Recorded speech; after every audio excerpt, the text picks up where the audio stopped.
Jeffrey Stark is with a public policy organization called the Foundation for Environmental Security and Stability.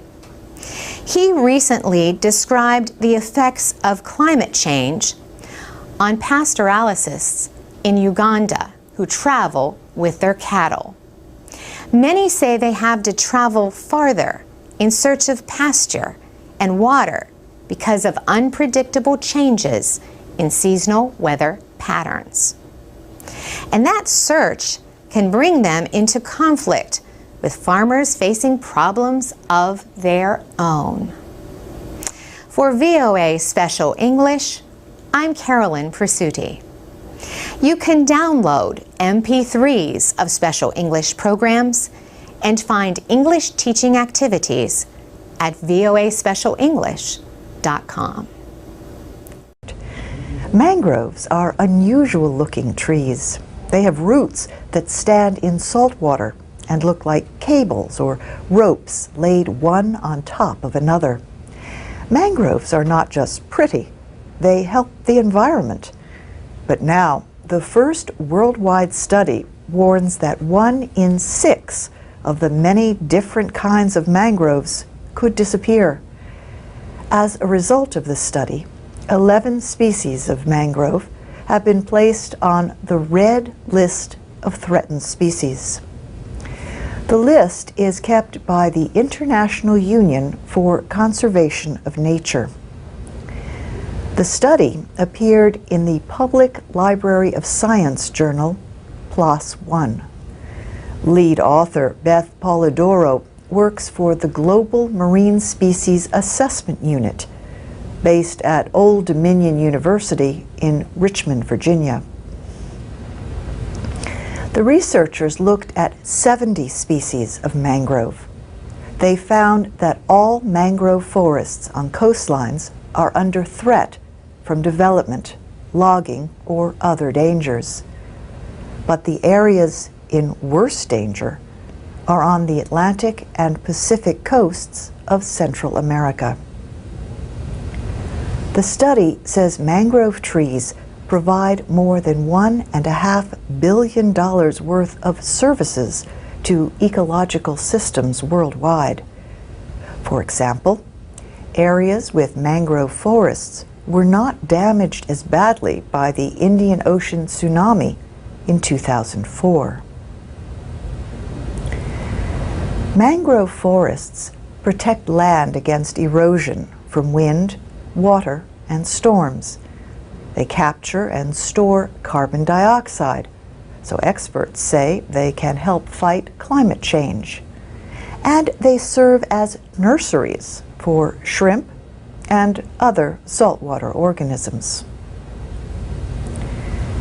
Beth Polidoro says about 80% of the mangrove area in India and Southeast Asia has disappeared within the past 60 years. Indonesia is said to have lost almost half its mangrove forests within the past 30 years.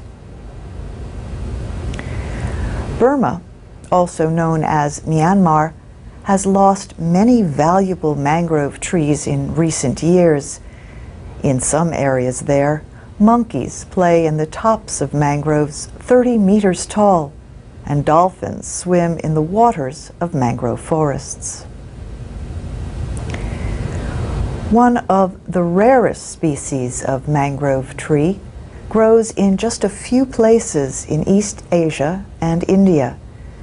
There are estimates that only about 250 mature trees of that species remain. Beth Polidoro says they may disappear within the next 10 years unless action is taken to protect them. She says the good news in the study is that some species of mangrove can be reforested relatively easily, but others are much more difficult to restart. And that's the VOA Special English Agriculture Report. Agriculture Report.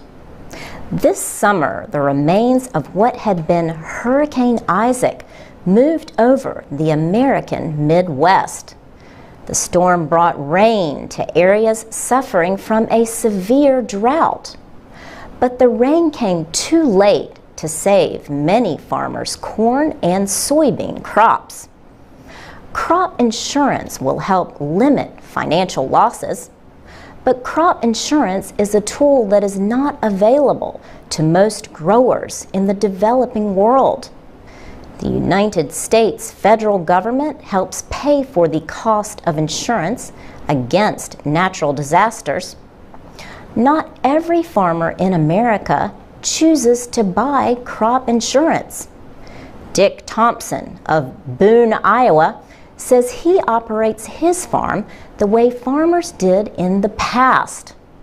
"I'm old-fashioned, and I'm proud of it," he says. Dick Thompson uses little chemical fertilizer, weed killers, or insecticides. He does not grow genetically modified crops. He says his methods helped him survive the drought, and he says they are already earning him more money per hectare than his neighbors who farm the modern way. Scientists are trying to understand why his methods are working. Matt Liebman has copied many of them in his research fields at Iowa State University. He says he is trying to understand some of the scientific mechanisms that explain the results Dick Thompson observes on his own farm. Many Iowa farms today grow only corn and soybeans. Payments from crop insurance keep farmers in business when their crops do poorly, as in this year's drought. But Dick Thompson says he has never bought crop insurance. Instead, he protects himself by growing other kinds of crops in addition to corn and soybeans. He raises hay and oats, along with cattle and pigs. He harvested his oat crop before the drought hit. He says it's common sense. But now farmers are growing hay on only half as much land as they did 20 years ago.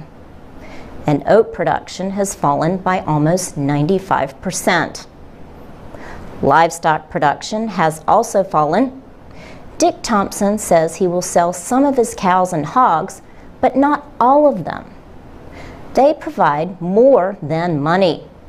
They also make manure that he uses to fertilize the soil instead of chemical fertilizers.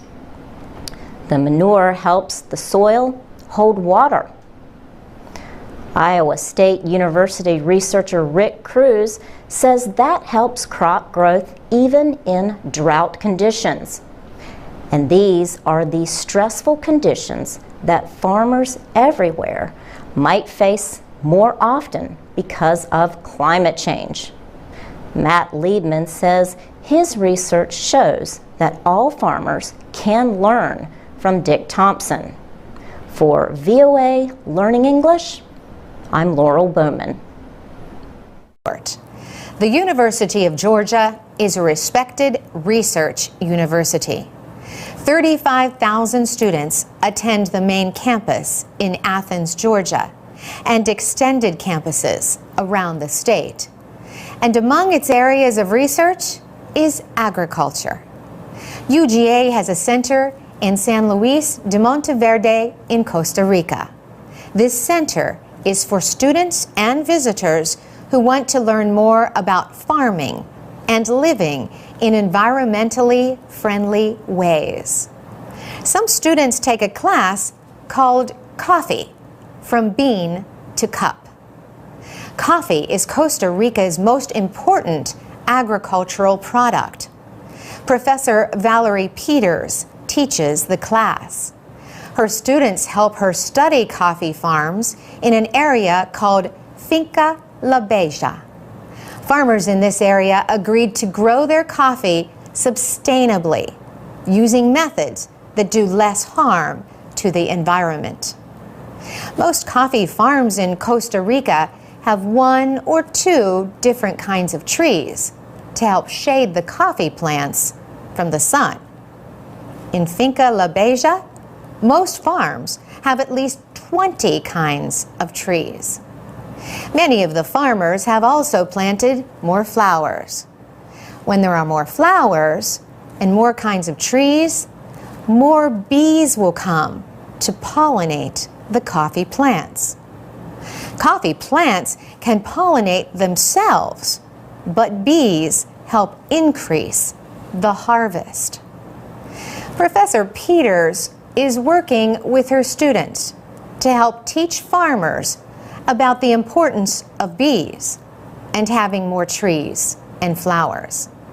She says many of the farmers commented that they never even thought of bees as having a role in their coffee production. Having more species of trees on coffee farms also provides more places for birds to live. If farmers have at least 10 different kinds of trees per hectare, they may be able to have their coffee certified as bird-friendly. This is done by the Smithsonian Migratory Bird Center in the United States. Bird-friendly coffee can sell for a higher price. The University of Georgia is also helping farmers in Costa Rica increase their income through tourism. Professor Quaint Newcomer directs this program.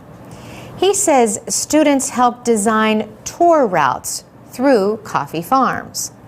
In his words, these farmers become our teachers. They share their local knowledge about how to work the land. UGA Costa Rica, as the center is called, also plans to increase the